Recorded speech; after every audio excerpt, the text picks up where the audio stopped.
Okay.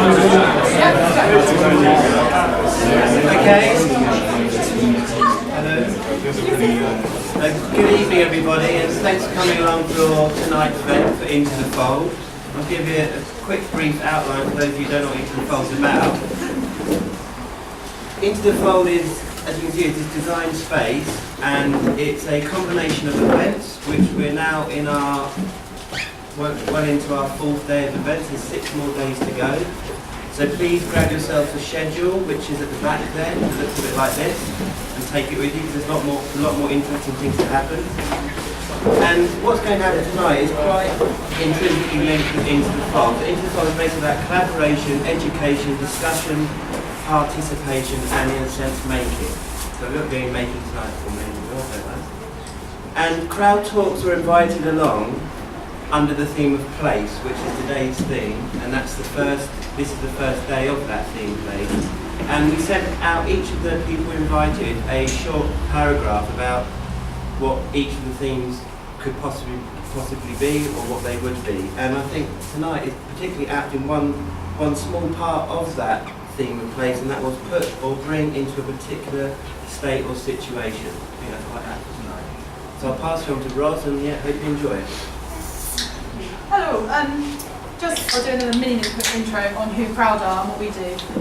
Crowd is Jake, Roz, Laura and Matt, and we're kind of a design discussion event, and we do events over the UK, trying to connect students, educators, practitioners, talking and discussing about design themes, contemporary design and art themes.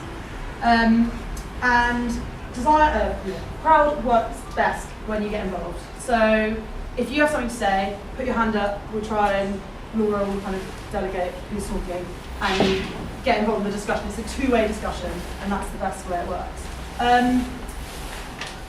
Some admin, timings-wise, we'll go from now till 7, then we'll have like a 20-minute break. We don't have any booze here, but there is some little shops just over there, so you can go over there and come back. An ice bucket. And we have an ice bucket, which you're more than welcome to make use of. And then we'll run from about 7:50, 7:20 to 8. I will be tweeting, live tweeting through the event, and if you want to get involved in that, there's the hashtag, and that's us. And that's it. So, thank you. Okay, I'll introduce the theme really briefly because we just learned introductions. So tonight we're going to be talking about place in collaboration with Into the Fold. So we're going to be talking about how the environment you make working affects what you make, but also how you make it. So we're going to be talking in relation to studios, but also to university spaces and how the spaces working can facilitate more flexible, adaptable ways of learning. And also, I guess, particularly in relation to Crowd and also to Into the Fold, why is it still important to work in a physical space when we're increasingly communicating online?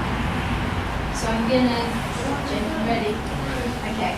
We're going to go around the panel to introduce themselves super quickly with images to talk a bit about what they do in the spaces they work in, and then I'll have a discussion by asking a question. And yeah, just to reiterate what was said, the idea is it's not a one-way lecture chat, it's the whole room conversation. So the more questions you ask and everybody else is better it is. You guys are ready to start? Yeah, fine. I'm Charlie, it's Alex and Jake. I think a lot of you know us already. We run a design studio called Workform, and I think we're here really because of our specific context. So we share a studio in this building with Camberwell Space, and we teach. So we teach the first year of the BA graphic design course, and I suppose very much the roots of our practice are about how we engage our students in a slightly different way to what you might consider to be a more kind of conventional setup. So we work here 5 days a week, but sometimes we're working as teachers and sometimes we're working as practitioners. Those lines perhaps aren't as clear cut as they might previously be. And there's some images there as well. Some work, and I think the first one was important to us because it's a photo of us and our students, and I think that teaching is really almost 50% of what we do, and that's us in Margate Beach having fun. That's that for us, I'm Charlie Peel. I work in an architect's studio, which is also Terry Powell. He was recently asked to write a big government report on future architecture and over the last 12 months and publishing places. Nice to aggressively shout. Yes. I just realised we don't have any Yes. mics. I don't have any pictures either. I'm sorry for that. So I guess I work in national policy at one level, sort of future shaping cities. Another day of the week I work on a building site doing a low carbon retrofit, so we're actually making a space to live in. And then the third thing I thought maybe I could bring to the discussion is I was just set up a social enterprise a couple of years ago because young kids like investment in the city. And I think the kind of process of making policy and the process of making enterprise and companies as well as the process of actually building is maybe all a similar thing or shouldn't be sort of neglected. People think some people do policy, some people design amazing. I think you can design, I guess, most of what we engage with. So I hope I can also, if there are different sort of scales of how we engage with different environments, how we shape it, try and scale it up to the sort of stage of a city, and why a physical place like London has great value in attracting people to come live and collaborate.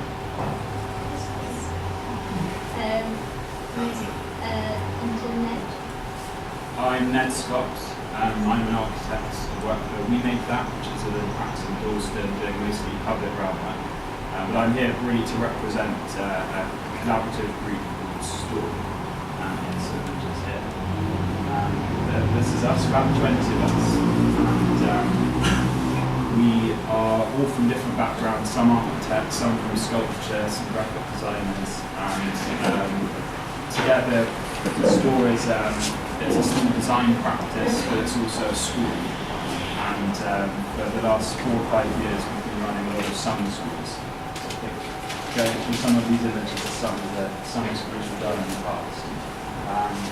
And our ambition is to move on from just doing summer schools to actually starting a university to having full-time courses. But the real focus of these courses is usually it's a 2-week course, and it's very focused on making and producing something in the public realm. And at the moment it's just focused on mostly students who are in university.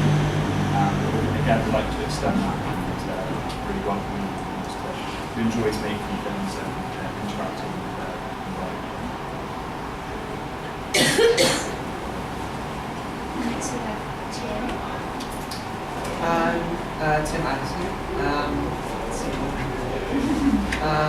I'm a writer and an artist, but I'm probably known because I edited a book called Contestations, which is about experiments in education, which I presented a version of at Storm. So that's definitely about working spaces in the sense that a lot of the projects involved in that book are about self-organized spaces and self-organized education. But I also did a show recently with a group of artists at Italia called Recent Work by Artists, which is also about working spaces, coincidentally. Although I don't really usually connect with projects. That's me at work.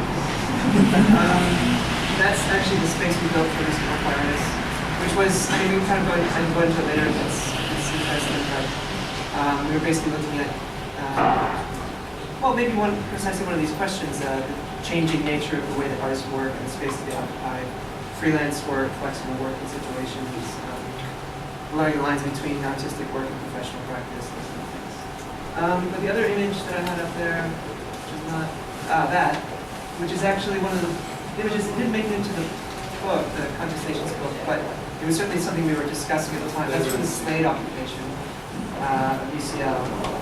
But it looks a lot like the flex working kind of precarious labor that we were talking about in the Recent Work by Artists show. So that's another thing we can talk about is the representations of complex work or everyone works today. I don't know if any of those really represent my personal working environment. It's things I'm interested in.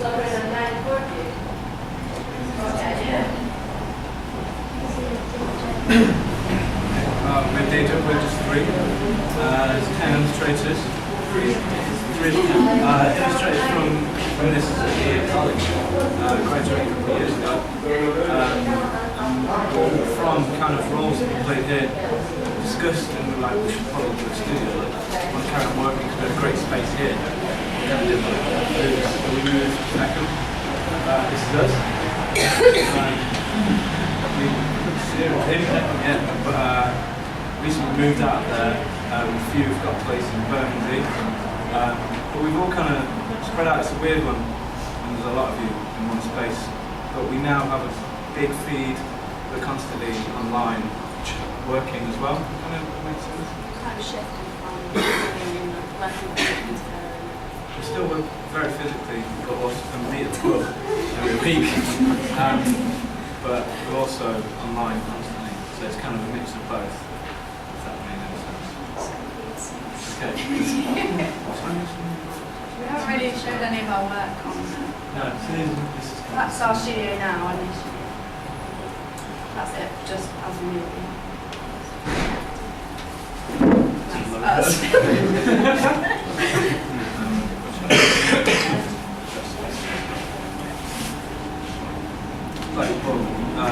Pick Me Up was a big space thing that we had to kind of take on.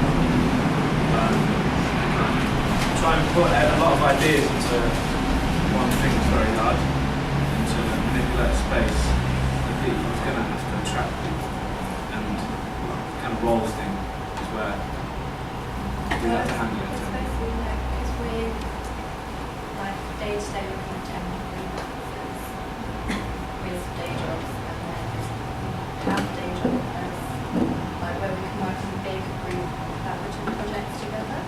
So then we don't when these spaces looking for bigger things which are as we so we organise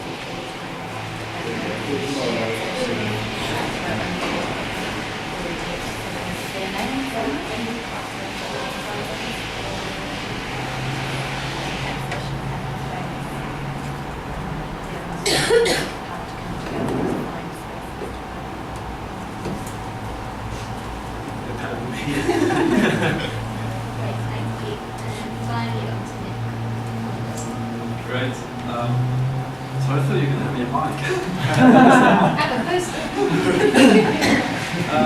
I'm founder of Desk Camping, which is a website that helps people in the creative and tech community find workspace at an affordable price.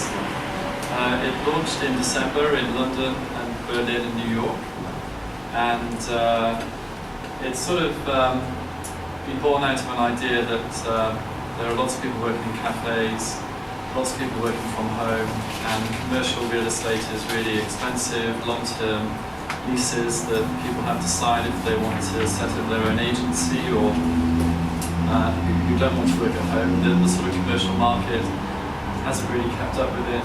So desk camping really isn't about this, it isn't about desks. I'm not really in the desk real estate business.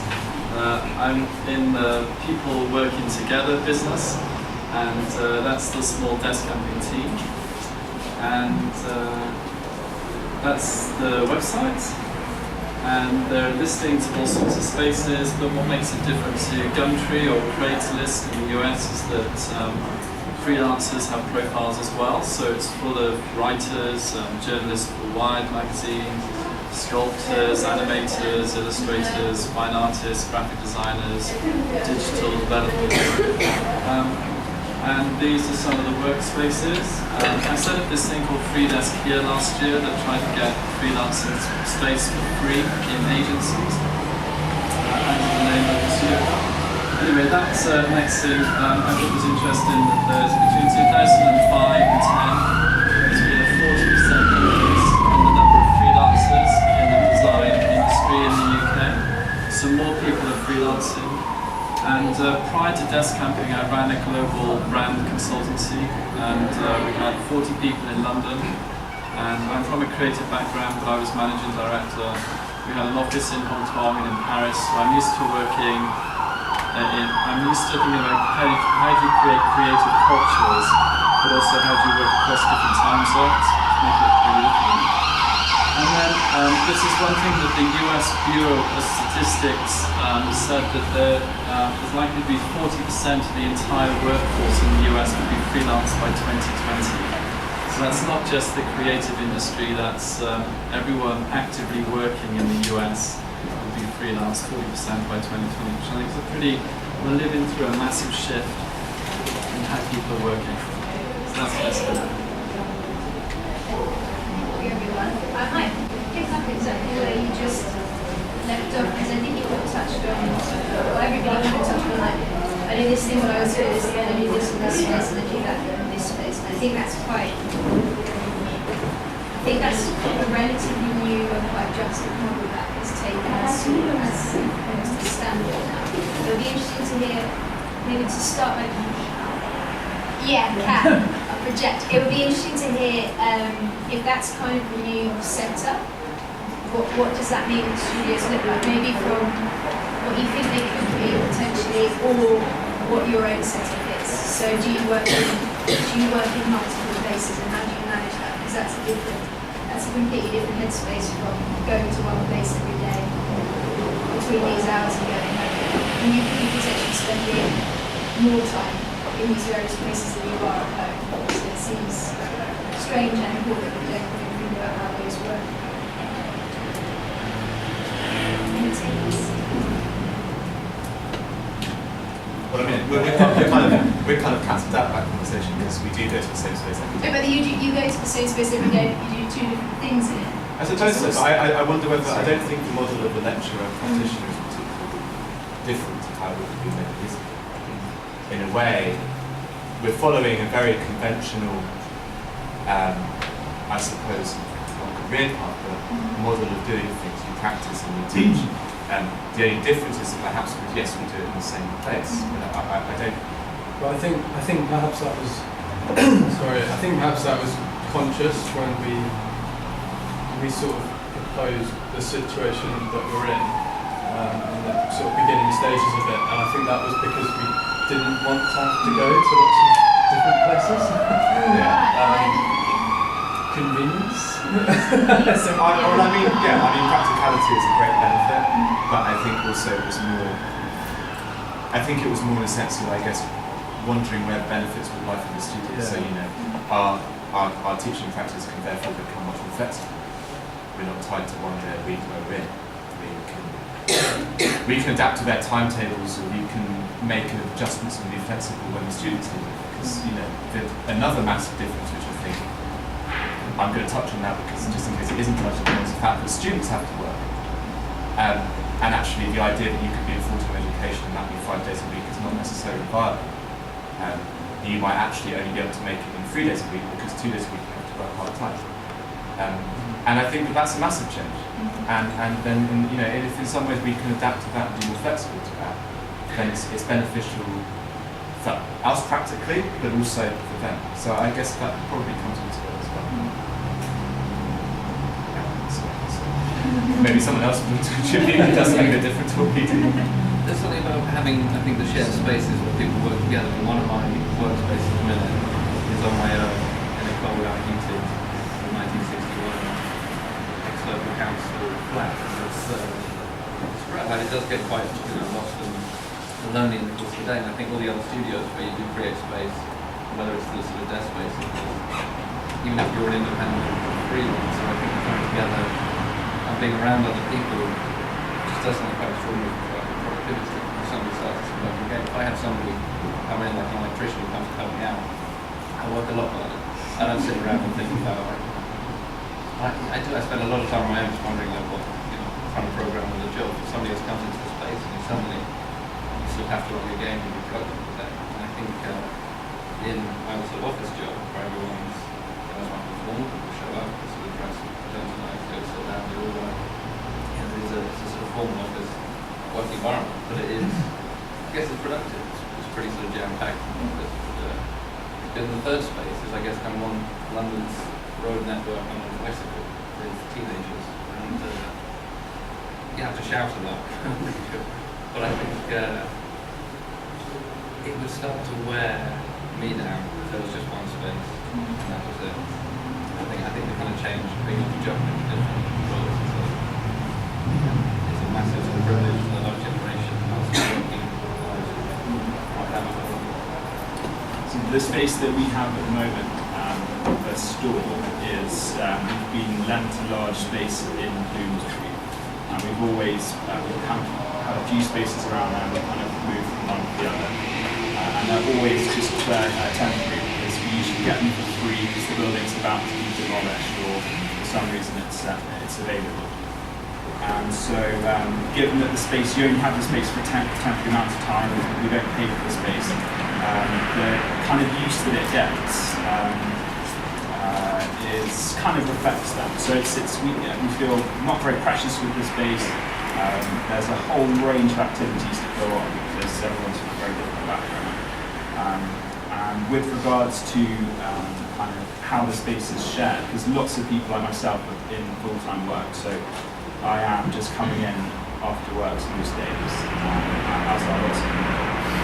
But there are also people who are there teaching full-time, and we've got some students from Central St Martin's who rented some space off us. Although technically not renting, because we don't pay for the space, with the kind of payment for their teaching, slightly grey area. But I think one thing that we've really benefited from is given that we do have this quite a nice large space at the moment, and we've given it utility. It's got a workshop now, we've got a space where we hold events, we've got a little gallery, we've got all sorts of things. That when you come in, you can really feed off whatever else is going on at that time. And what's really fantastic, I find, about that is that when I do come in, if I haven't been in for 5 days, you'll find a completely new project going on in the corner of the space that you've never seen before. And you really feed off that. So the whole space is now just feels like a very creative environment. Constantly things are going on, constantly people are doing all kinds of random prototyping, things like that. So I think it really benefits for that particular reason that it is. You're not there the whole time. Things are going on that you're not aware of. Yeah, I guess that's a space that's like naturally changing instead of. Was it? I obviously it would have been planned, but I guess there's something about a space that naturally evolves with the people in it. I guess it's kind of like it should be like any studio. It's particularly like a university studio. I guess it just changes depending on who's in it. But also it's kind of, I find it's even broader than that because I think we're all used to communal spaces and teaching environments, but they tend to be quite singular, and certainly where I was studying at UCL, architecture occupies a single floor, and you're very aware of that environment, it's very particular the way it's used. And there's no integration at all with the floors above and below, which were planning or whatever they were, and which were used in utterly different ways. People were in at different times, the kind of everything's different, the graphic designs, everything's different, and you do kind of keep those boundaries, whereas if in a shared space, it's not even disciplines which are even that similar. Lots of them are really things like people were prototyping some kind of colourful concretes and aggregates and things like that, which and then at the same time you've got people who come and do some printmaking courses and some dance lessons the other day. So it's a real mess, which is great. Are you tomorrow? Not very good at shouting. Quiet shouting. I work at 2 different functions, one of which is but I find more and more going against the way I work at administration is going against what I thought I'd always worked better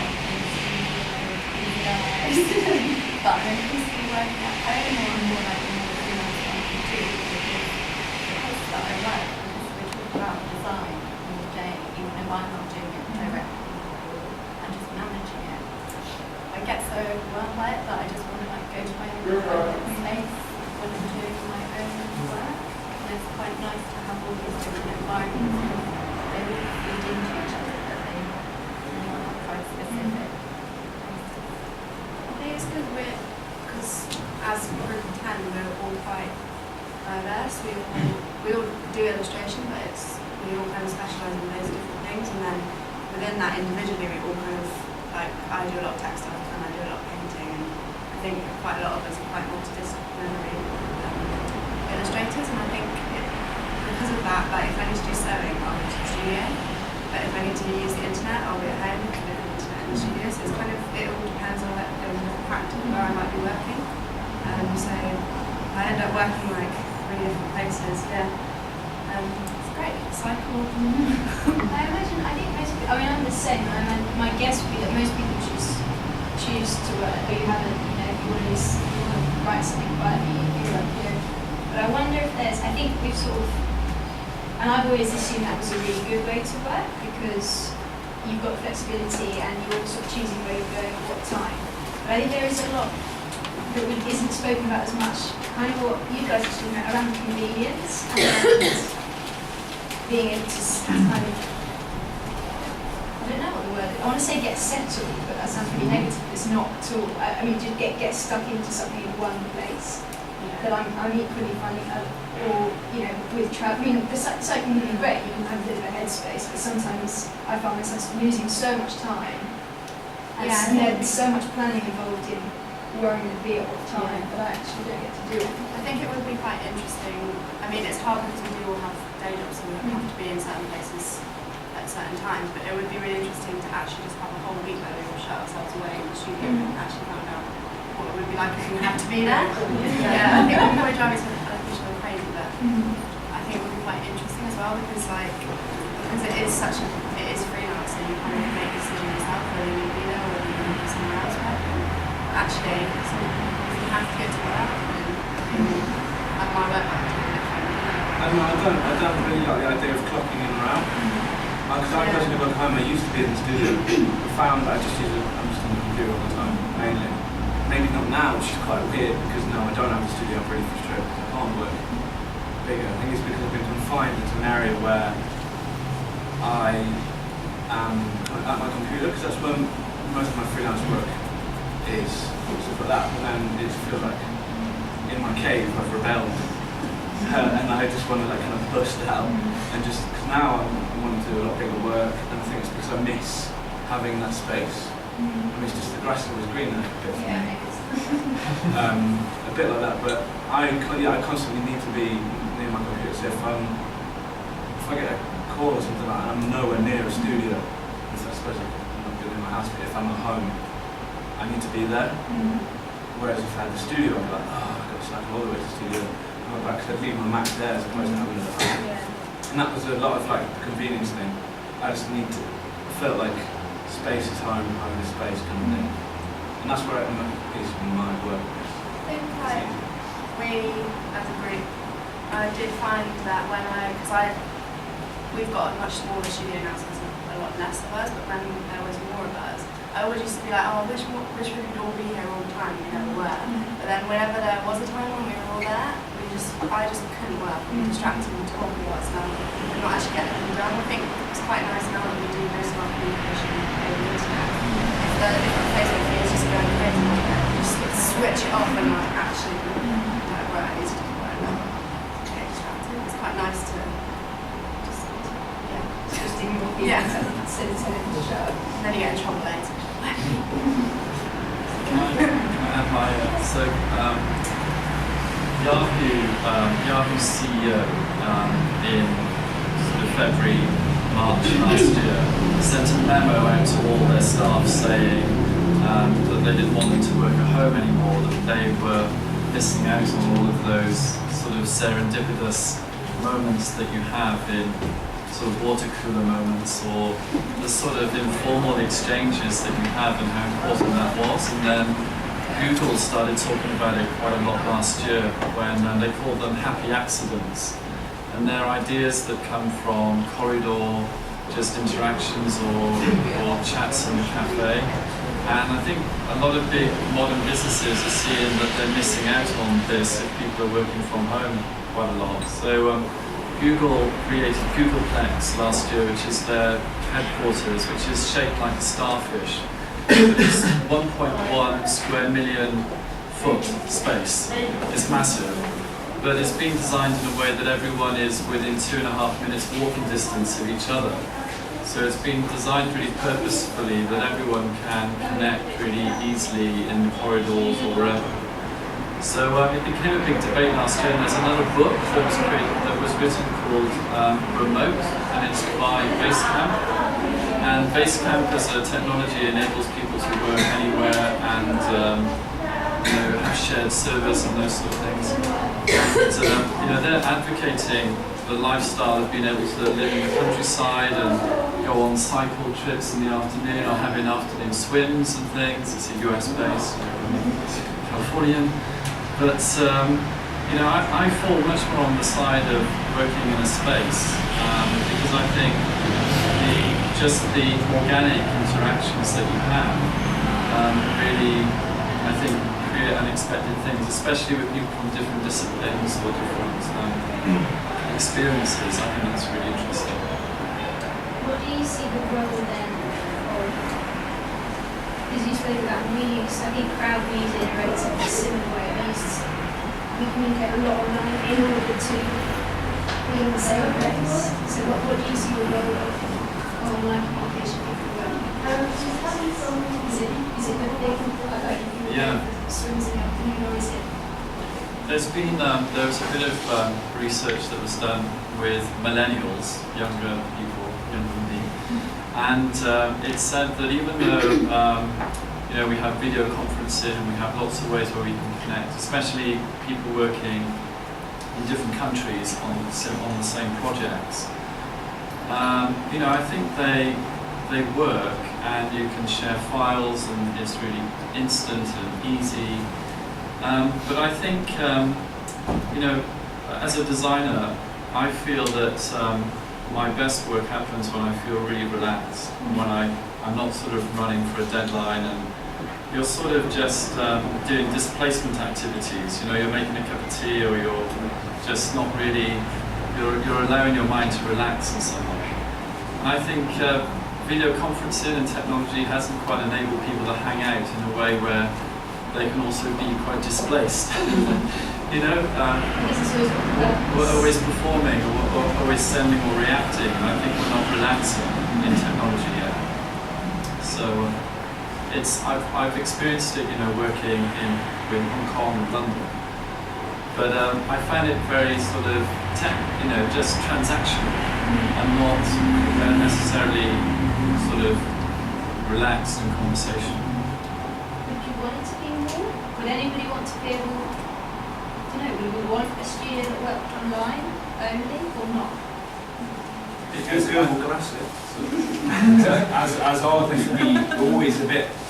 We do the whole iCal, and we've got email each other. There's long threads of stuff. But we also try and keep. We have like a notice board and try and keep quite low ways of communicating. We've also got pigeonholes as well. I think a bit of it probably is, it's nice to kind of keep things kind of old school way, but actually a lot of it is that even though kind of writing someone a note or writing on a laptop is probably a lot more hassle than what we used to. I think it means that you take a lot more care about what you're communicating, and it's a lot more deliberate, and there's something that's really nice about that. I think it's actually quite often the kind of one-line emails, the kind of quick convenience of things like that, often there's a lot of unnecessary, very quick responses that maybe aren't that helpful against those that the kind of speed of the slow ones can be good as well. I can pick up on the sort of Google point, which is, for such a big online company, the chief exec comes to London and spends half a day with the lead architect of this new campus. And I think that shows that not many people get to spend half a day hanging out with the chief executive of Google. He's a busy man. And I think that kind of integrity of a company like that, to say we take the spatial environment we're going to create for our workforce to be, is sort of a thing that leading companies can take very seriously. Like explaining that's the campus in California. Yeah. So I have another amazing one here, but then there's another, I guess, kind of scaling it up to the scale of the city. Is that like they're coming here to London, that's got its kind of place, and that's its own vibe. So it's, we look at it from a wider angle. And I think King's Cross is a very tactical place. If you think about where they're going to be, it's not just in London, they're not going to be in Shoreditch. They're going to be in, King's Cross and sort of transport, which is about people. So and then the reason it's London is because the city's been growing, and that's kind of about people flowing into the new jobs, I think, more than anything else. Yeah. It strikes me that space is maybe okay for Google, but is increasingly hard to come by in London. And I mean, there is space, but there's not a huge amount of empty space. It'd be interesting because I don't know at all, you know how you think that might affect the spaces in which people work. I mean, you guys are really smaller. Is it just getting more smaller? But there Or is is it? I'll show you what they're going to share. We didn't have enough to send it to them.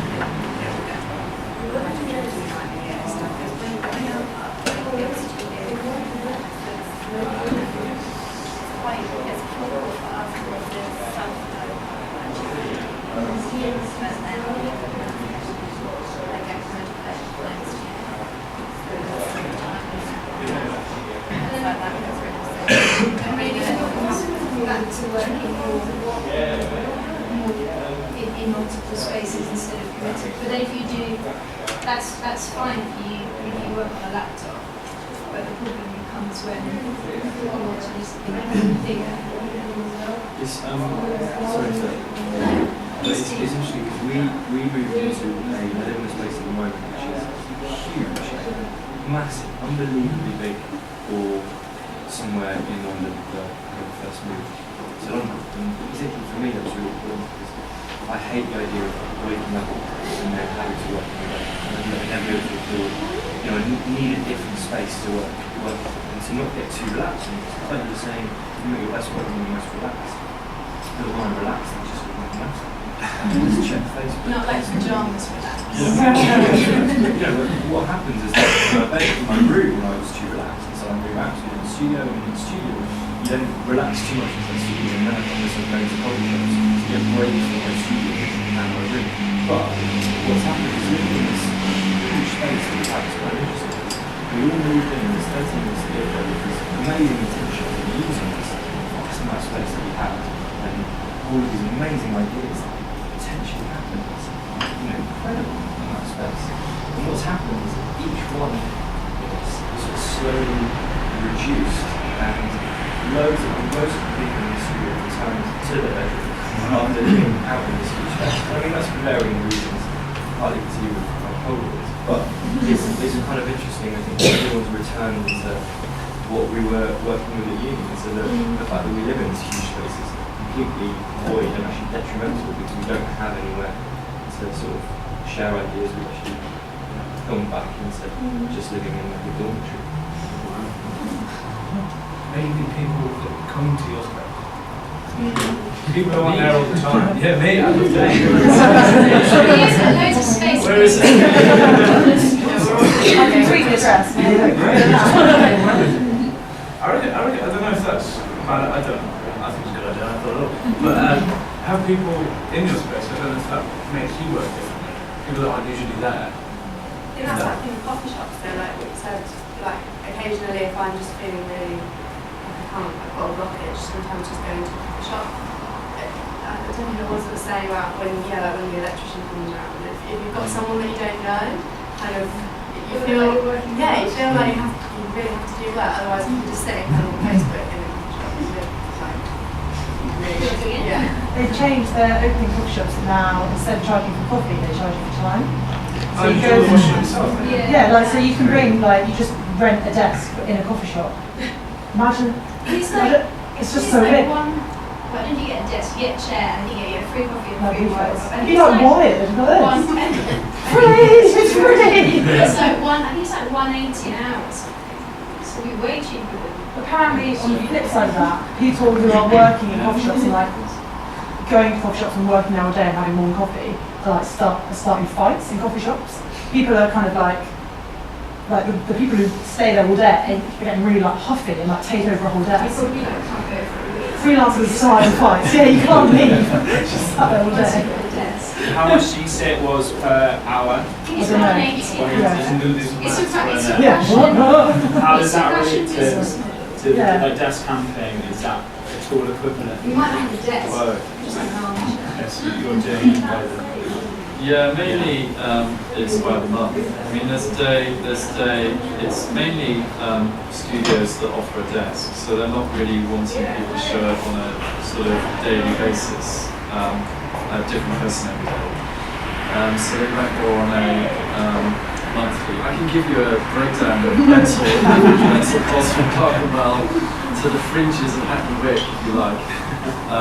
But yeah, it's anything from central London being 500 quid a month to Hackney Wick being, sort of 120, 150. So you might have all that is in profit. No. I think if you're working as a freelancer it's different I think in the art area, but if you're working as a illustrator and designer and you're earning money, then I still think rent in this way, whether it's sort of, if it's 200 quid a month in the context of someone that's earning has a sort of established running freelance living, then I think it's still sort of, for me, a better option than the cafe or something like that. Where you, I think coffee shop or another space is nice as an escape. I don't think anybody would want to work there. Or would think it'd go mad. The other thing that's interesting is The Economist did a report that said that travel makes you more creative. So, and they scientifically proved it. Some people in the Kellogg's Institute in the US did this thing. So they say, but you've got to be more than a tourist. You've got to actually lay roots down in the place where you go. But maybe that's an option, and it's more fluid. I thought you were talking about like travelling as in like commuting. No, I mean, it's said, Oh, like, so did I. I No, think going to, commuting's really great. Well, Well, not great, but You I mean walk to work. I'm cycling very or, lucky that I can walk to work, yeah. and I love it. Show off, that's it's cheap. But like, I think that time where you're just kind of, I don't know. I think there's a value in travelling to somewhere to get out. It's like getting out of your bedroom. But I think That's travelling because is really you're probably not consciously engaged in doing a work task, so your brain is second to basically do this. no, reassociate. I mean, I definitely feel like there's a home me and there's a work me, which is different the moment you leave the front door. And you end up being more able to, you sort of just act slightly differently to when you're just in a relaxed mode. I was going to say that. I sort of think, I don't know, for me, I feel that it's really important that my life sort of compartmentalised into work and home. So I like the idea that I go to work in the morning and then I finish at a certain point. And that idea of working, because I think one of the hardest things, especially when you're someone doing something creative and you're for lots of us sort of freelance, then switching off is like one of the hardest things to do. And if you're in a situation where you are working in lots of different spaces and home, then your mind just becomes such a mess and can be sometimes really painful because you can't just like veg out basically in front of the television because you're always thinking about what you need to do, like or what you should be doing at home while you're watching the television. And I don't know, I find if I get to work at 9 and leave at 6 and I don't worry about it. I think that's my main concern about this kind of promotion of learning as being an online tool. And actually it's kind of like, it's quite interesting because you said, oh well, we go back and work in our bedrooms like when we were students. And I think for the three of us, when we left college together, the biggest thing we didn't want to do was to end up being like that. But it's something that I think this college promotes quite well, but this will be worked on, is that idea of studio culture. And I think in the run-up to this, I was thinking a lot about And in a sense, you've really touched on it, that idea of tacit knowledge, that kind of knowledge that can't be told, or can only be learnt through either doing or being near someone else doing. And I think time and again, the most kind of, I guess what's the right word, kind of outgoing, or the most productive students are the ones who work in the studio and work from 9 till 5 and go home and have a weekend. And I guess I'm concerned that the more we make things available online, the more we allow people to do things at their weekends or on their holidays, we start to lose that, and it does become as productive. Particularly with our students, because we end up with them coming in the next day after being up till 6 in the morning trying to finish their work. And if they just work a working day, they will never have to work at home. I had that the other day. I had to justify to someone why I was leaving uni at 7, and they were like, "But we should all be here till like at least 11." So no, because we're like, well, what are you going to do? It's like, I think perhaps when we were students, we worked out how much we were paying for our studios in university.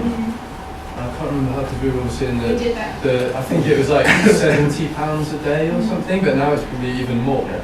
And if you think of it in that way, then while you're at university, you've got the most expensive studio you will ever have, and so you should be there every day because it's costing you so much money. I mean, the learning benefits are obviously I guess it's just a sense that, and maybe it's harder if you don't treat your studio or the space that you're allowed at college when you're there. Then when you become a freelancer, well, the idea of getting a studio space is much less attractive.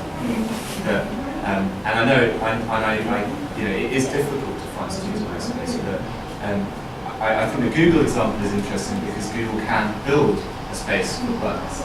But I think that, creative students are creative enough to adapt to space that exists. One of the benefits, even though we don't own space, it's not our space that we work in. We work with Camberwell Press Studio, but at the same time we're still able to manipulate space and adapt to it. Even if it's like small amounts, like for example picking up bookshelves, so we can put our own books on, but that's really important for us anyway, and for me, just to I think it's the idea of being productive, and I can't really be productive at home. So, I live with Jake as well. We work together, so we spend a lot of time together. But it's like horrible. But it's like we don't want to be talking about what we do at home, and I don't want to. So, but I want to feel like when I come into my workspace that it's like I still partly own it. I've been able to adapt to it. I've been able to bring stuff in that I can use, and maybe that's just the nature of what we do. I'm not sure it's the same for the others, but I think that's for me is really important about being productive and it being kind of not a home from home at all. Once you get used to special working, but little things that kind of make it comfortable, make it feeling relaxed, but in a productive way. It's difficult to explain this. I think that can be. I think studio culture is incredibly important, and I found and everybody that I spoke to who had a really good time at uni is because they're in the studio every day working. But I think when you're in the studio, I don't know how many people will be in the studio from Depends what year it is. Ours was 68 students. Okay, so we at Brighton ours was 8, about there or thereabouts. And I think you have the core group of people who are always there and they love it and it works really well. But I think there are people for whom 80 people in a giant room isn't going to work. And I sometimes at uni don't go to the studio because it's just, so often I love being there and sometimes it's just too loud and I can't think and there's too much happening. So I'd be really interested to find out what you think and what everybody thinks who works in a uni studio or any studio in terms of how can you only make it work for people who want to be there all together? I think there's also a practical issue in the sense that many courses now contain more students in this space. I don't know. Maybe you should ask the students. Yes.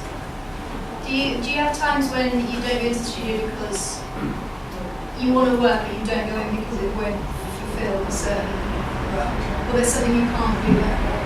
Well, for me, I come in 5 days a week to uni because that's when the uni is open. And then how it's developing now on our course on illustration in second years, we're very fortunate to have 2 studio spaces. And what's happened is one studio is quite a lively studio. It has most people come in and they've adapted the studio space to how they each want to work when they're there.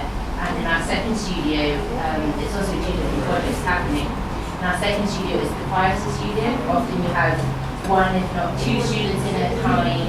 It's a very more relaxed atmosphere. For me, that's the studio I prefer to work in. But at the same time, it's great when you can go upstairs, chat, and then come away from that. Because sometimes they want people to be there, but it is quite distracting sometimes. I guess it's about having options, isn't it? Yeah. The way that different people want to work. Because I always found it quite, because sometimes it'd be like when people wanted to get stuck in, they just work from home. So you wouldn't see someone for 3 weeks because they'd be heads down on the project. And if that works for them, then that's great. But I find it a bit worrying that if you wanted to get heads down, you'd work from home. Whereas if you wanted to have chats, you'd have photos up to, which is incredibly important. It's like, I guess that's what we set between rooms. Giving we should have 2 rooms. I work from a playroom. You want to allow a beanbag area. But then it's also really difficult because we are only ever really in 2 full days a week. That's when we sort of have to be. And then, so when everyone's in, the studios are busy, it's full. But then when we're not in, there's often quite a lot of empty space that isn't being used, so it's a hard one because that's an issue we have is if we're not in, we can have our space taken from us. But it's when we are in, that's when we need it the most. And then I remember when I came on open day here once, and there was a third illustration, and he was saying you just find people work differently. Some will work in their studios, some will work at home, some will work out on location, and it depends on who you are and how you work, I suppose. But then you can say in the studio with other people is sometimes the most more effective majority. Yeah. In my experience of it is that I remember going, being at college, people that were in every day tended to be people that knew sort of what they were doing. They sort of had quite a clear idea of, almost a year in advance what the end of year degree show was going to look like. And I was the opposite, so I was quite lost. I didn't really know sort of what I was doing. And I think it's much easier.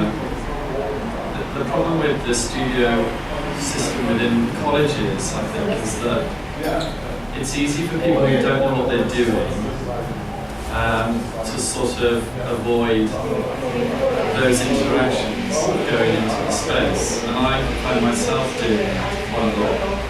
And so I imagine you guys were pretty focused on what you were doing. I guess you seem quite sort of well, yeah, we took as a section of our studio to work. You're the studio. Yeah, I think you're right, and I think that by no means would be expected that a system to work for everybody. But you're kind of caught in this really difficult sort of space where studio spaces are premium, so people are using it if they're getting it. If there's no one in the studio and you're the only person who decides to go into work that day, it's incredibly intimidating to work in a really large space by yourself. So therefore, I think we're less likely to go for the theatre that we'd be the only person there, but we'd be able to work in an empty room. And then on the talk days when we would expect to be doing briefing or running trips, suddenly there's 80 people there. And whilst the size, or I suppose, the size of the group or the space changes, the size of the space changes. And the only real way we can think of adapting it is to try and, I guess, empower the student body to let them know they have the option to adapt that space how they will. And so, we kind of try and, it never works, but we tell our students at the start of the year, it's your studio for a year. If you want to do things to it, you can. If you want to, within reason. But if you want to put shelves up, you want to move them all around to a full school, of course you can negotiate with us, but it's possible because it's yours. But I guess it's that sense of being in a group of lots of people and there's somebody that wants be that person that takes ownership. I think like what you were saying about, sorry. No, good. I think what you were saying about like not coming in. Like I found the first time really hard. Like I didn't really want to come in. I didn't really know what I was doing. So I didn't want to be in a space where I felt pressure, and like everyone else around me was like, yeah, I'm doing this, I'm doing that. And like you just feel like I have no clue what I'm doing, and I can't sit here and listen to like those people, and it's like really busy. But I think it kind of like I started coming in more, and it kind of helped me know what I wanted to do in a way. Like you just speak to people and stuff. And like Lizzie was saying, like in illustration, like exactly, we've got like one studio that's got like music, and it's like kind of a bit more relaxed, like sofa. And then downstairs, like if you want to be a bit quieter. I don't know how that really happened, but it just kind of happened like that. But I think like yeah, like coming in, like help, like people are always there. Like, like, that's it. I think it's the most. I call it the black room. I think it's the most important thing is where you don't know what you're doing, and it's a feeling that we all have as creative people. Where, and I think you have to learn techniques in how to deal with not knowing what you're doing or not knowing what the answer is. And I think it's especially difficult when you've got a deadline and you've got to deliver something, whether it's next week or the following day, and you don't know what you're doing. And I think colleges need to, maybe they do it, but they need to give creative people techniques to deal with how do you, how do you emotionally feel comfortable with not knowing, with the dark room, with being in the dark room. Michael Wolff called it that, the guy who said it, Wolf Hollins. He said that's where the most original work comes from. But you've got to sort of luxuriate in the dark room and enjoy it. Don't worry about it.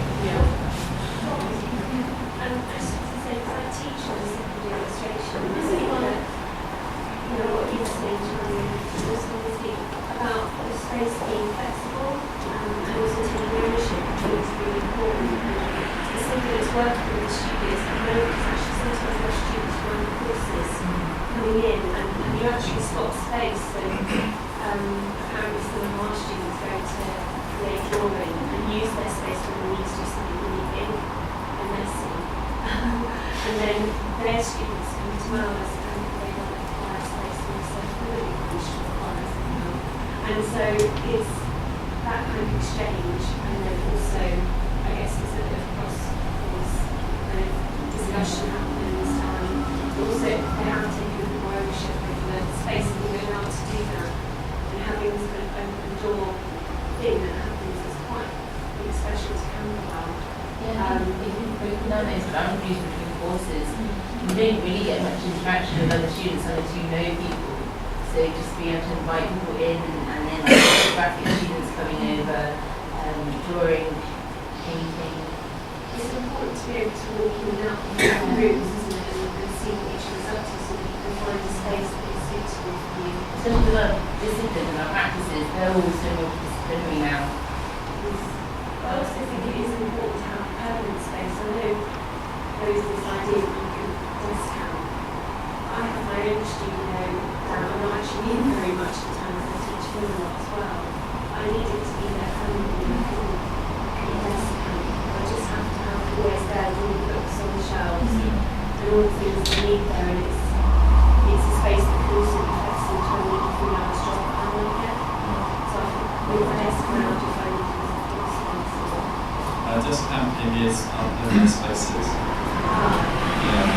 The name sort of makes it sort of too temporary. Sometimes it means your studio is empty, and sometimes the studio's here and have to be empty on the same day, but it needs to be there all the time. It's also really difficult because we have like workshops and so many open access facilities that you'd be in those if you're not a student. So it doesn't necessarily mean you're not actually in the college. I think there's a lot of stuff around, sort of, especially with, I know at uni, there's a lot of stuff around funding and space use that I know that we get told a lot. So, there is going to, it's stupid, but there's going to be someone coming around with a clipboard. There needs to be people in this space. I know no one's in. I know no one works at 10. I know everyone comes in at 11, but you just be in there, which is nuts. But that, I mean, I want to ask, do you have, at Camberwell, do you have like do you have an allocated desk each? You kind of just, yeah. But do you have a sort of individual desks? Yeah, you do. But there's a few Yeah, I mean, Markham, basically to add to the nature of the space and how students can take ownership is, I think, for us as well, I mean, yes, it's a kind of negotiation towards students about how the space is used and what they want and how we can change that or add to that. But it's also, depending on the project or what we are asking students to do, they can realise the kind of potential for the space. For using it in many different ways, such as putting on exhibitions, for running workshops, for talks, for whatever it may be. So the space does change. So they can have a table or space to work with. Week by week it might be used in a different way. So the table might have to be moved or whatever it will be. So I mean, there is enough time, enough space for everyone to have a desk space. It's not like it's not permanent fixed. Because there's a lot of stuff, I wish I know break now, but maybe I should just say for break time. It would be good to talk about, there's a lot of stuff around universities at the moment, particularly smarted with the idea of hot desking, so the idea of having a fully flexible space, possibly because partly because people working in offices want to be more flexible, but presumably partly because there isn't physically the space also. So I'll leave that there, just simmering away. Ross? I forgot to mention at the beginning. Hello. Am I allowed to make a point, or do you need to go to the toilet or something? No, make a point. I think it might become more convoluted, but I'm going to make a point. I work here, for those of you who I didn't know. I'm interested in what all parties had to say about the nature of spaces. I mean, spaces are fairly rigid. We might call them flexible and movable and fluid, but in actual fact, the physicality of them is that they are rigid. And what we're talking about here is the capacity that people have to encamp in them. So with a college, for instance, the reality, the ex-students from Camberwell painted a very kind of positive picture, but the truth is that there isn't enough space for one desk per person. That's the reality of the situation, and that does alter the dynamic in space quite radically. So I'm kind of curious to know from the panel, and we don't have to answer this now, but what is their view of the politics of transience? I mean, the reality of everybody's working practice, it suits creatives possibly to be able to move through and into lots of different places on a project-by-project basis. But the statistic about 40% of people in the United States workforce being freelance is for me mortifying, it's terrifying, because what it says is that we've kind of been hoodwinked by large-scale clients into believing that it's kind of okay to have no commitment on their part. But it might be a positive. Well, I would disagree. I don't think it's a positive. I think it's a kind of view myself, because what it suggests is that you're constantly on the move. You're constantly struggling to find work for yourself, and we can dress it up as kind of flexibility and creativity, but in truth, it's disingenuous.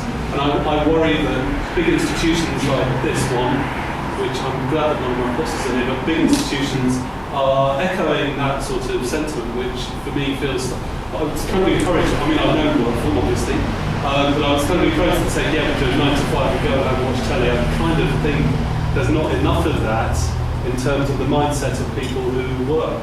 Really. Like everything relates, like it's all an advert, like, oh, that's a good idea. Oh, I can switch it on. Musketeers, that I think there's a whole myth, sorry, I should stop for a break, but I think there's a huge myth around the idea that by doing a creative job, you've signed up to work 24 hours a day because you're so passionate. But that kind of narrative is permeating all work. I would be really interested to know what the architects think, because I'm sure the idea of the CEO of Google walking around and saying, make me a space that just makes people want to be here and work for me all the time, and for there to be no boundaries for those people, for them to be contactable 24/7. I mean, I find it's a kind of, I'll put my Marxist hat on, it's an insidious capitalist project, because what it's doing is kind of totally shattering the boundary between public and private. But that's the point I'll leave you with. And on that note, we're going to take a 15-minute break. Think about that. So guys, also, Yes. if you have any like, Oh yeah. just before you go, we are recording the event. If you're saying stuff that you do not want to be put on the internet, please let us know and we will blur your face and voice. And we'll make birds like they do with colour. Also, these tables and sides you can draw on with chalks. So if you want a chalk to write down some thoughts, or you have a question and you're too scared to handle or something like that, you can write on there and we'll start. We're gonna be back at 10 minutes, half past. Okay, half past. So we'll do another half hour. That's short.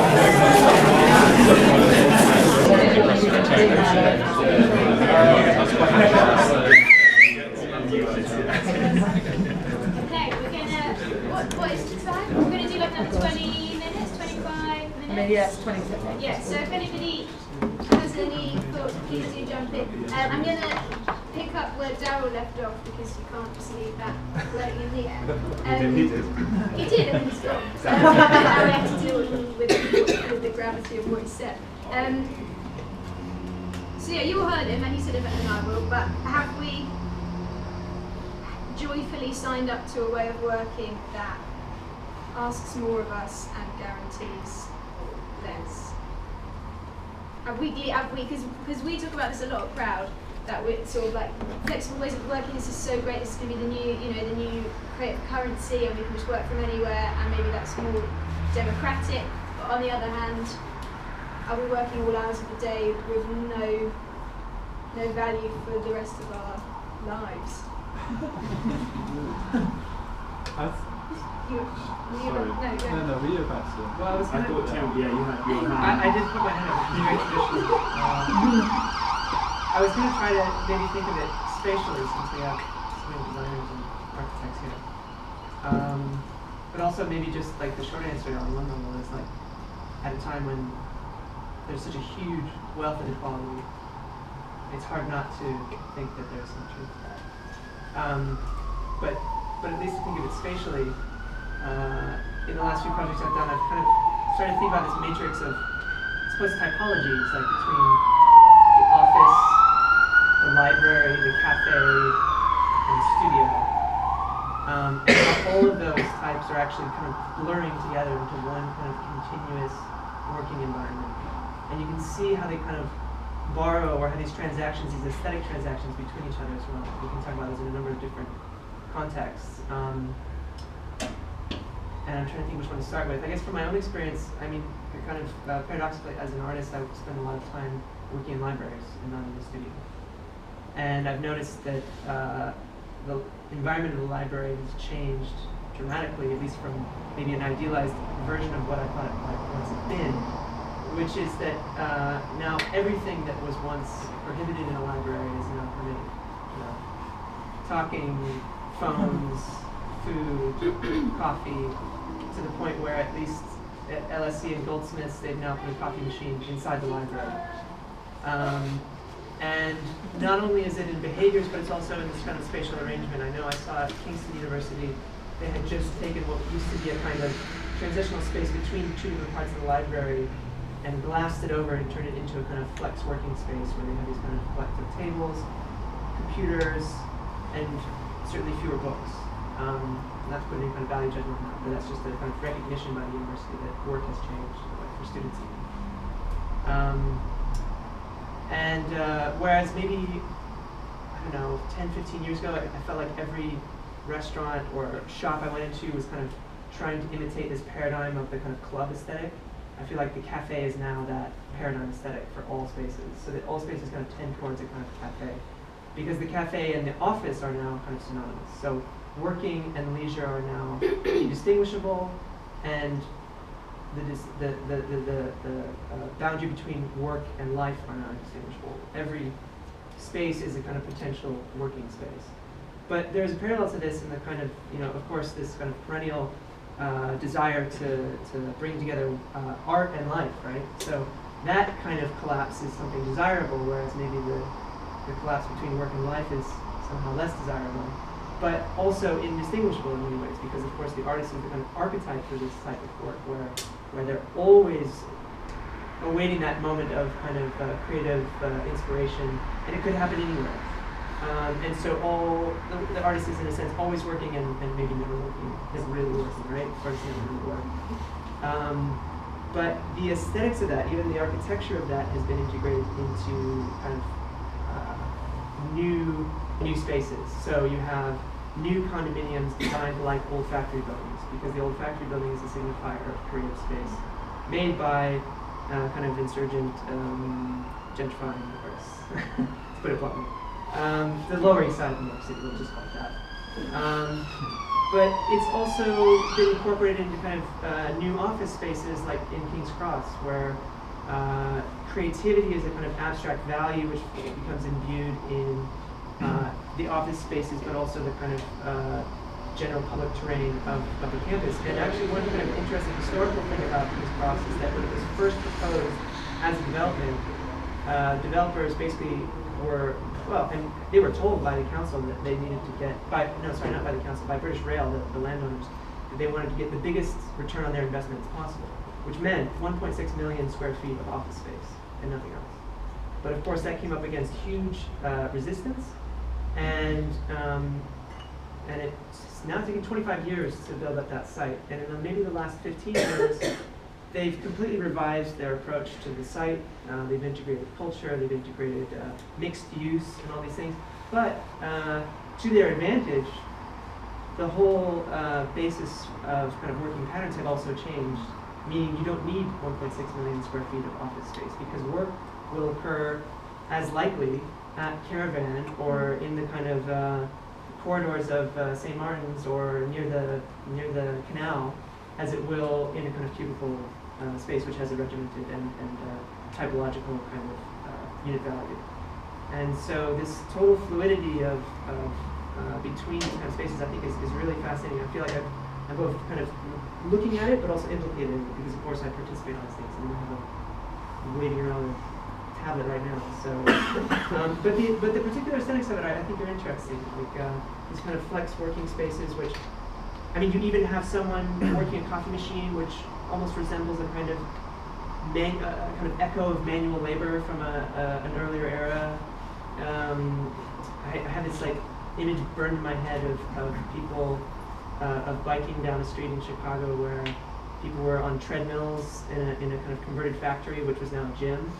So you literally have people who maybe, I mean, I'm kind of projecting, but maybe middle management, service industry desk jobs who are now going to literally a factory to do manual labor, to kind of live out this maybe repressed fantasy of what it's like to actually work.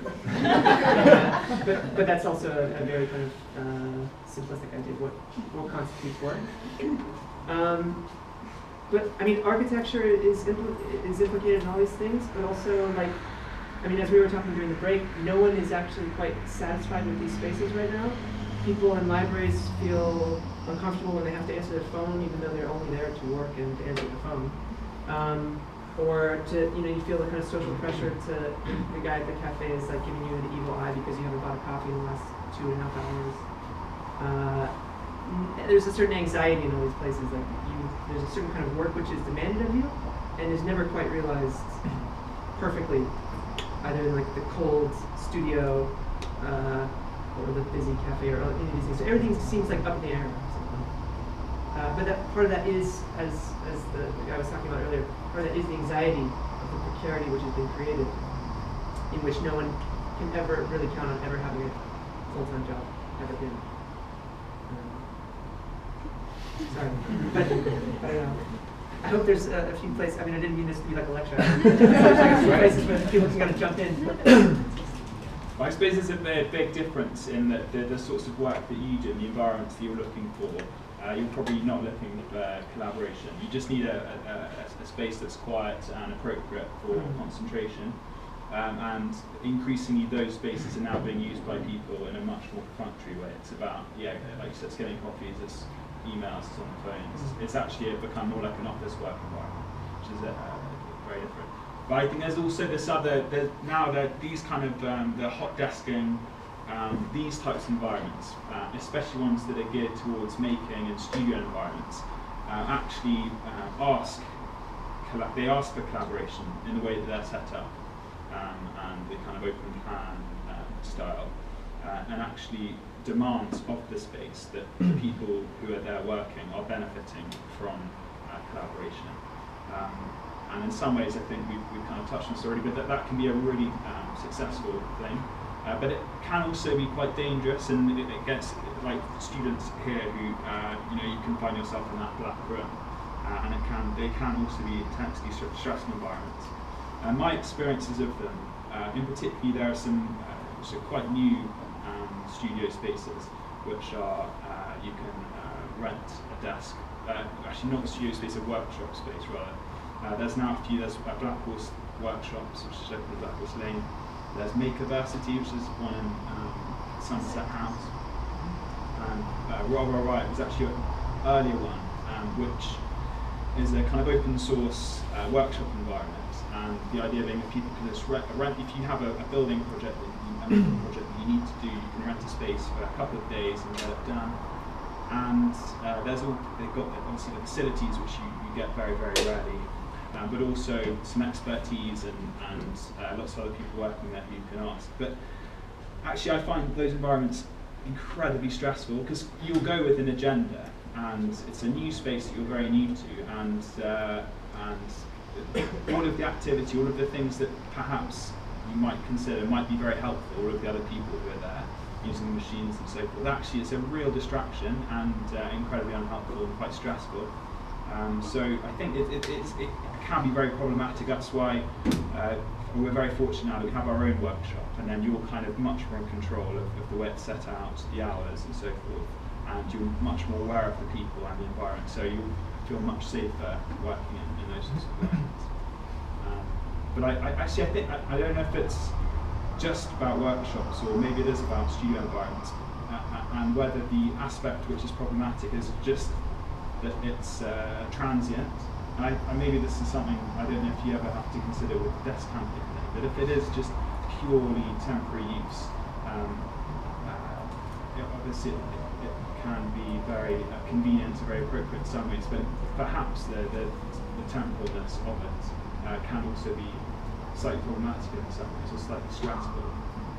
Did this come up with St. Martin's printmaking department?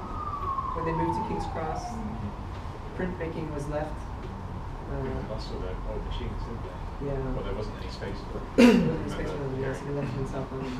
Have you been to that building? No. It's so big. I don't know what's on like massive. I think there's something interesting in there, and I think you just have to, or maybe implied it, but the idea that a space will try and force collaboration upon you. And actually, I think what you said about the idea of like a dark space or a dark room that you get into, and especially as a student, when you're suddenly stuck and you suddenly don't know what you're meant to do, and in a way, I don't think there is a way of teaching strategies to get out of that. The whole idea of a design process as being something that everybody knows about but isn't telling you about, I think isn't true. I think a design process doesn't really exist as a general rule. It's something you have to learn through doing. It's something you have to kind of... I guess on that point, just to challenge back again, I think I'm talking about how you can't teach techniques around the outcome, the design outcome, but I think you can teach techniques around how to cope psychologically with uncertainty. Yeah. I think back to that guy before. The world is uncertain, and I think for a time we invested our careers into businesses and companies. And I went to somebody's retirement party once, and he'd been in the company all his life. He'd worked for the Ford Motor Company all his life, and he from graduate to retirement. And I thought I'd never go to somebody who's been in one organisation all his life and retired. And it's just the complete shift in the way businesses are. GM now still employs around 350,000 people, whereas Twitter employs less than 2,000. And so we're living through this gradual shift. And my feeling is, on the whole, freelance versus full-time, is that we just have to stop relying on businesses and agencies and corporations for our careers. And we just have to take responsibility for them. But we're all more self-networked than we've ever been before. We're all much more promiscuous in a career sense than we've ever been. But it does mean that it's more on our shoulders, and that's either a really positive, exciting thing for people, or it's, but it is equally a scary thing. Yeah, it is a scary thing. I think people feel pressured into working in a certain way as well, particularly upon sort of graduating and things like that. That people don't allow time to sort of realise how they want to work, or how they want to run a business, or how they want. I know one of the most interesting things to watch, especially within our students, when they need to say, I don't know, find some paper or talk to a printers, they're so reluctant to say phone someone. Or talk to someone face to face. But things like that, and it's not because we're incapable of doing it. It's because we sort of work in the situation where we feel that emails are the sort of standard or expected method of communication. And it's that kind of thing of not being able to define how you want to work, but feeling like, oh, everyone else emails, so I should phone this person, I should send an email because that's what I'm expected to do. And there's this level of expectation, and sort of I should fit this, rather than going, if I work in this way, then I will be at my most productive. And also that you change throughout your career. You're going to have those moments where things are going to stop, and you'll be thinking about what to do next. And I'm in that situation now. I was saying in the break that I worked for an agency, and I finished working for one at the end of 2012. And I took a gap year, and I'm still on it. and the dilemma I have is that I don't really know what I want to do next with my life. And it's lovely that I don't have to go to work every day, but equally there's a pressure because I don't really know what I want to do with my life. If anyone can tell me.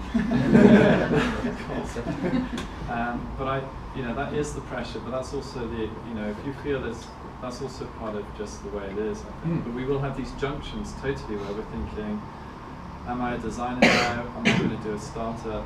Am I going to do something else? I'd say there were 380,000 startups in the UK last year, and 49% of them set up with less than $2,000. They're called bootstrap entrepreneurs. So the cost of entry in setting up a business for yourself is much lower than it's ever been because of computers, technology, open source software, and everything. So I think we will have these junctions in our life where we're constantly going to re-examine. Are we really bored with what we've done? I'm really bored with what I did for the last 15 years, and now I want to do something else. We're constantly going to have that.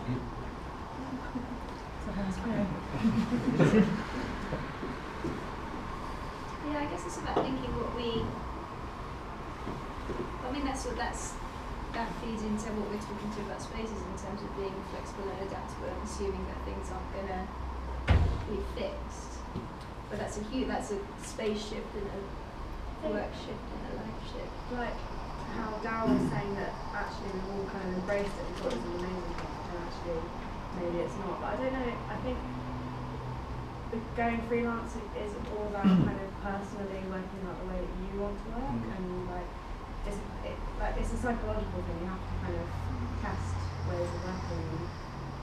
I don't know, some people might like working at home, and that might just be a personal thing for them, and there's nothing wrong with that.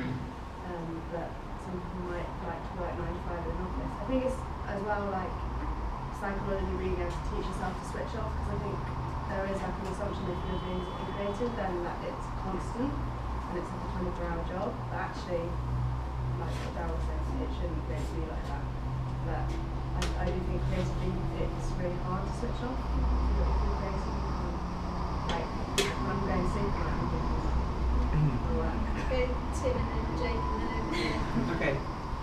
Well, actually, just to respond to what Ned was saying, I think it's interesting that he brought up spaces that are based on the kind of shared access to tools, because I feel like That's precisely an example where people are trying to insulate themselves from exactly that kind of precariousness, where not everyone has the money to afford large tools for fabrication. Fabrication, if that's your choice of career, is extremely expensive, and not everyone can make those investments. So it just makes sense to share them, but it also makes sure that a larger pool of people can actually pursue their work than if everyone just kept their own tools.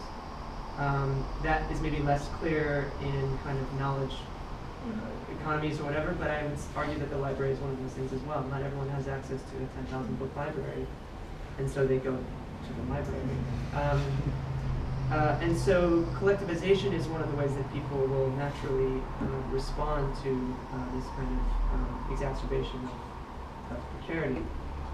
Another story which I feel compelled to tell, even though I can't even guarantee that it's going to connect to what we're talking about. So there's this artist, Dan Peterman in Chicago, and he did this project where he took a VW van and he took the wheels off of it and put it in the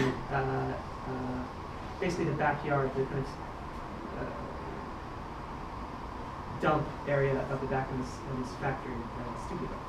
And then he covered it in manure, which he got from the Chicago City Police forces, and built up this compost pile on top of the VW van. And it basically operated as a homeless shelter in the winter, where the metabolic process of the compost kept the interior temperature at 72 degrees Fahrenheit, which is really hot. Warm, but not too hot. And basically kind of set up this kind of dialectical relationship between the homeless population of Chicago, which is huge, and the police, which regulate their ability to move through the city, and made it so that the police were actually providing them with a shelter made from a VW van. But the VW van was also an interesting choice because of course, that is the symbol of the free-moving hippies of the 60s and 70s who took upon themselves a kind of lifestyle of nomadism as a choice. But it also, I think, interestingly counterposes the choice of a nomadic lifestyle and also the imposition of a nomadic lifestyle lived out by the whole population of Chicago. So this is one thing that we haven't really talked about, which is that for certain people at a certain stage in their lives or a certain economic status, freedom of being a freelancer and having a kind of mobile working environment can be extremely liberating. And in fact, within a neoliberal economy, you can profit even more than you would have if you had been stuck in a 9-to-5, 30-year job. But it also exacerbates the opposite, which is that it forces other people to take on precarious labor, to travel extreme distances to their work, and to work for extremely long hours, precisely because they're the flexibility and the precarity which has been imposed on them. So I think it's not that it's good or bad, but it's a change that should be examined, and that it exacerbates those extremes in a really important way. Wait, can I get Jay? Yeah.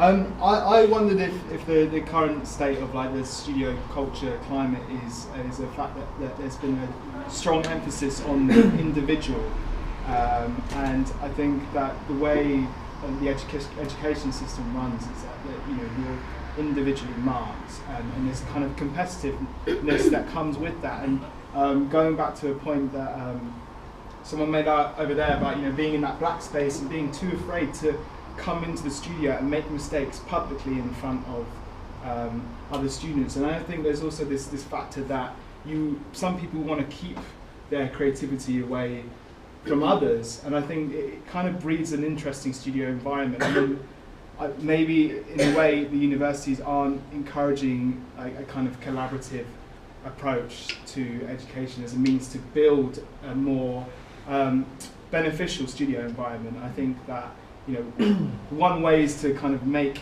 a great studio is to make it a collaborative kind of space, and I think it's great to have individuals working in separate areas, and you can go and approach your mate and you can say, what do you think of this, and so on and so forth, but then you're still very much in your individual area. And I think that opening that up and people working together, I think it breeds a different environment. I wonder. I think that I feel that like universities don't encourage that enough, and I think partly that comes down to the fact you are marked individually as well, and there is a kind of competitiveness, and you go on a design blog and it's someone's name. It's not always a company that's promoted. It's the individual, this designer, that designer. But I think it also kind of touches upon that kind of Generation Y, that we all think we're maybe the next big thing, or we want to be, a bigger name. I think that maybe that is kind of making this kind of new climate of like freelancers and individuals working. It's kind of the idea of like freelancers working individually, sort of sharing spaces, but being individuals. Yeah, being individual at the same time, and I think that's quite interesting in itself. And I think like I was looking at Open Studio, which is that shared space. I can't remember whereabouts in London, but I don't know if they still do it or if the website's outdated. But they're all individual kind of entities, but I think they come together to have like meetings about their work or to kind of discuss things, and I think that encourages a good studio culture. And then I feel that in university sometimes you're working towards a crit, and you're working towards a kind of like a midpoint in a project, but then that's kind of set by a practitioner, like a tutor or an educator within that, and I think you're more focused on that than utilising the space in your own way, and then working with the community that has been brought together through university. I think that there needs to be more emphasis on encouraging students to work collaboratively and to use the space collaboratively. I kind of don't know whether I disagree with you. I don't know whether it was because of my course. For my final project, I did a whole collaborative project, and we were marked jointly. Yeah. And the tutors really embraced it, and they were really supportive, and we kind of met and had like discussions about how we would figure out how the marking worked, because it was obviously a major concern, because I don't think really many people have done that before on the course. But I think if you want to work collaboratively, it kind of shouldn't really be down to the tutors. It should kind of just be down to you as students to make a discussion with yourselves. I guess that it is like we were working in, we were working in the studio together, and so we were talking about our ideas together, but it wasn't really anything to do with the course or the tutors that made us make that decision. It was kind of just a personal thing. I completely agree with that point. I think like I'm a big advocate of like, if you want to work together, you go off and you go and work together. If you want to go work with someone in a different department, you go and source them yourself. But I think maybe some people don't have that trigger in their mind to go do that, and maybe because it's something else that maybe causes them to focus more on, maybe they're more conscious about their own mark, or something from previous, like when you're at school, you're working for your GCSEs and your mark. It's very much a byproduct of that sometimes, and I think maybe, I don't know if, but maybe this is talking from my own personal experience within Brighton, I would say most of the projects that people did collaboratively, they did outside of the course. Yeah. Which seems like a bit of a that's what possibly like a bit of a waste. Can I come down over here? Also, I wanted to see you don't worry about putting your hand, just go for it. I just wonder if you're like talking about a problem that doesn't really exist, because actually I think there's a lot of collaboration on the courses here. It's something we actively encourage and write into the projects themselves, and the students self-initiate as well. And also that I don't think it's an issue that you want to have a sense of individuality and just prefer working alone, or have a really strong individual practice.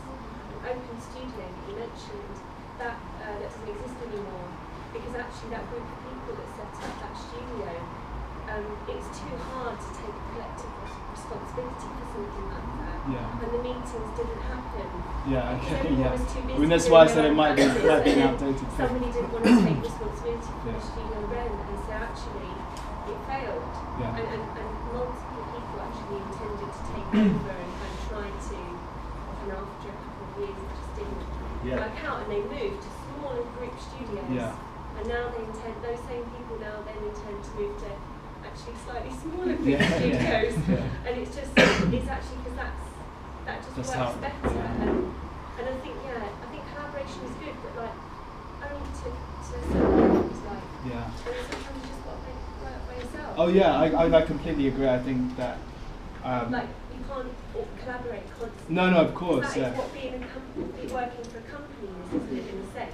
And maybe it's not collaboration, it's working for something, but you're working in groups and you're part of something, but actually being a freelancer is maybe more about just taking control of what you do and then deciding who you collaborate with, and it's not all the same company. Maybe it's the idea that if we have this sort of perfect working space, then we shouldn't think that collaboration will happen, because it still very much relies on people within the space. Because again, I guess within the university system, you can't force someone to collaborate.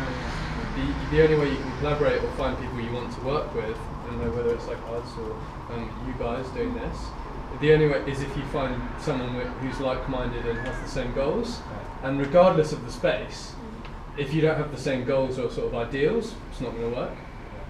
It will never happen, and it's not something you can force someone into. It will only ever happen sort of. It will just happen. You have to breed that, don't they? Like spaces do breed that possibility. Yeah, they breed the possibility, but kind of make Can I ask the architects, because I have no idea. I'm sure there's loads of stuff around. Yeah, well, this is so appropriate. We've been struggling. Sorry. Does it work? Can you make spaces where people collaborate? Oh, do you mean actually the production of spaces? I don't know what I mean. Subliminal messaging. Can you do it?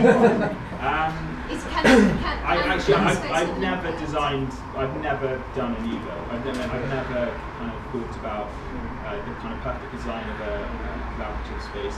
But I think there's that for me isn't important at all. I think it's all about how you use space and how you make even things which are physical constraints of them are unfit for purpose for collaborative, for discussion, for any type of collaborative activity, but how you make that work. And I think it's actually, fundamentally, it's quite a straightforward thing to do. It just takes, the kind of an attitude, really. And if people want to make it work, then it can. But I really am so interested on this.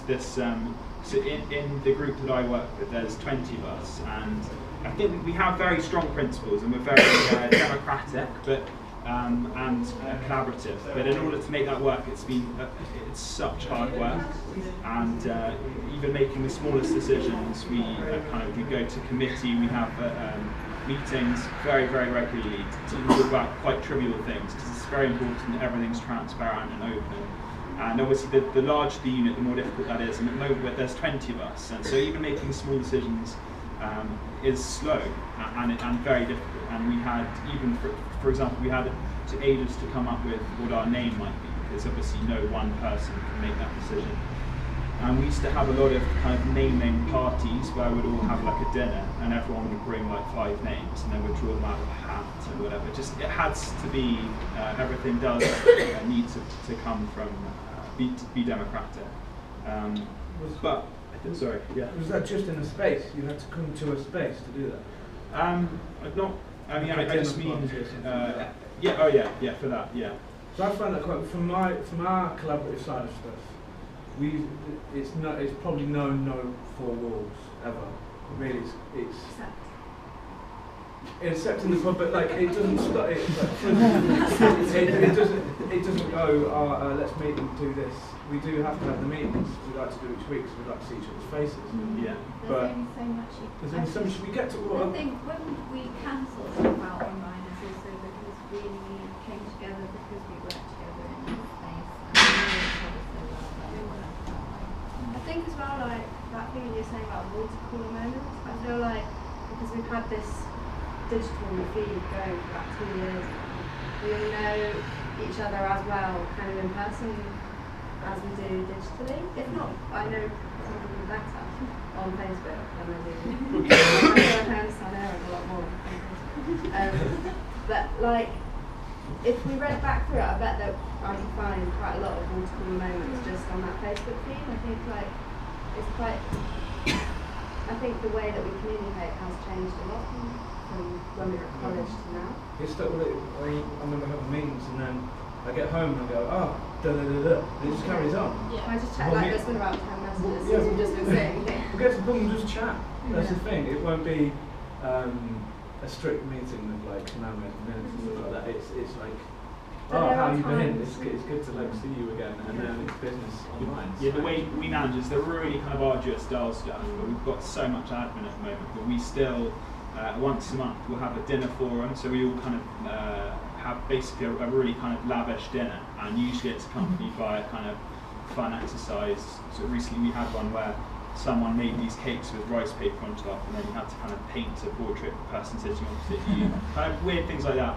And then during the course of this meal, where there's sort of 20 of us around a big table, then we've kind of subdivided ourselves into groups, and each group, or 2 people usually, have to present their side of the group in a presentation, even if it's something like spreadsheets and finance. But you're still, it's kind of a social occasion. It's a rich social occasion. We're there because we want to be there. It's not really a meeting as such. But I think you have to kind of do these things in order to make it work. Yeah, I think there are always like times when you have to be a bit democratic. Like sometimes we've used like online poll systems and stuff like that. If there's been a time when we couldn't all meet, but then like a few weeks ago we actually just did a name out of hat thing. So I just wanted to say that I think it's really important, like interesting that we're talking about spaces, but really actually what we're talking a lot about is time and dimension of time in relation to space, and how we might spend our time doing an activity rather than necessarily where we're doing it. But that those 2 things are so related, and I think it's what space you have and what space you use, whether it's virtual space or it's a physical space or it's something that's migratory, I don't know, but it really massively impacts on the time and what you actually spend your time doing, whether it's having 20 people meetings or whether you're just in your house trying to get on with something. I don't think those 2 things can really be talked about like independently. And something that you said earlier about, you were saying about having to, trying to end your day at 5 PM or 6 PM, and that feeling good, that you could switch off and work ends. And you mentioned about art and life rather than work and life, and I think I never really think about the luxury of ending my day at like 6 PM, because it's actually not something I really want to do. If I did that, I wouldn't have those moments of kind of creativity. I have to kind of keep the thought process up, and the flexibility of having like 3 different spaces that I work between means that I can flip between work, illustration, art illustration, like my own work, teaching, and flip between all those different activities constantly throughout the day, throughout the evening. So I just wondered what people thought about that, like the idea that it's fine to end your day at 2 AM, like I don't know. We really need to stop, but that's a really important point. Can we? I was going to say, we end You on, have to say something really profound at the end. burnout, which is when people get tired of collaborative space and collaborative projects. Because I think, what Ned was talking about is interesting, because it's such a large group of people, you need a certain kind of bureaucracy to keep it going. But also, even with a bureaucracy, it will only continue if you have shared purpose or friendship, and ideally both. But both could end because of the project. And I think that I'm sorry about Jake's point was that, and maybe I'm inferring this, is actually that in art education now, in architecture and design as well, collaboration is now a value in and of itself, or it's something that's encouraged as an experimental project, like everyone should try collaboration. But without friendship or a shared purpose, it's bound to fail. And people who continue this project for a long time, it's very surprising that people continue for a long time, because burnout is endemic to it. I mean, before maybe like 5 years ago, I was really interested in intentional communities in the U.S. from like 17th to 19th century, all of these kind of famous, utopian experiments, which get referenced in art literature quite a lot, actually. Fourierists and Saint-Simonian cults and these kind of things. None of them lasted for more than 2 years. the only ones that succeeded were religious or became so successful that they became corporations. All the other ones disbanded under 2 years. Because you had to either go with the logic of the project and kind of, bureaucratize it, or you had to have something more different than yourself to keep it going. But,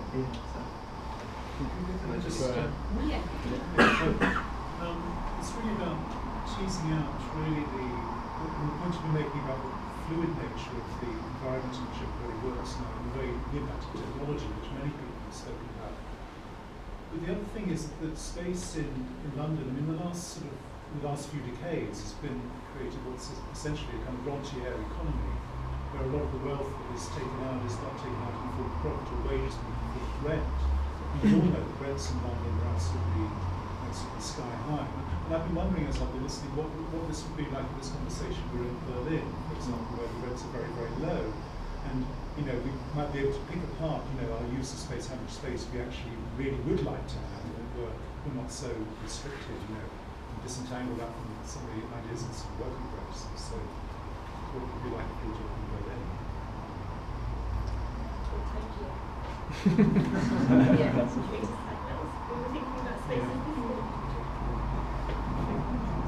I read an interesting thing about the ideal art school this morning, what it was. And the first thing the guy said was just, you can never have enough space. Like it will never be big enough for what you want to do. And I thought it was quite important. But going back to the Berlin thing, I think rent is actually going up really steeply in Berlin because everybody from London is moving. So that would be the other side of it. Yeah, I guess, everyone's spoken a lot about not necessarily building new spaces, but about adapting to old ones, to existing ones. And that is, I think, something that Berlin offers. Yeah, I don't think space is critical at all to these types of environments. And actually, lots of the time, there's good examples of supposedly creative spaces which have loads of space, an abundance of space. I remember looking around Delft University, which burnt down and was rebuilt by Winnie Mass, and it's an incredible facility, phenomenal resources, everything. I remember the workbenches for each student it's huge. But the work was so uninspiring and really dull. And at the same time, I think UCL, which has always been in the centre of London, and as London's kind of expanded around it, and they've flooded it with students, you're incredibly cramped for space. I'm sure it's the same here. But actually, lots of the time, those spaces are incredibly creative, and the kind of forced proximity of your creative environment actually, maybe it's about causes more collisions, but it does really work for some reason. So yeah, it's interesting that the cost of space, I don't think necessarily needs to have an impact on the production of creative environments. And it's a perfect place because we have to stop.